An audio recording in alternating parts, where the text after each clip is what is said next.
will it affect while biting or TMJ?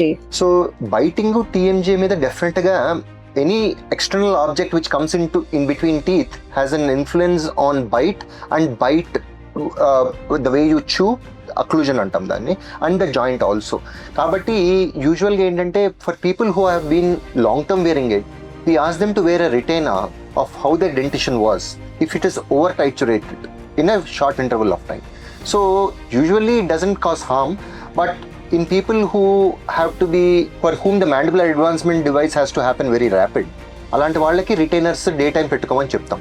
లేకపోతే దానివల్ల TMJ problem వచ్చేది ర్యాండమైజ్డ్ కంట్రోల్ ట్రయల్స్లో ఒక 15 to 18% అని ఎవిడెన్స్ ఉంది దానికి.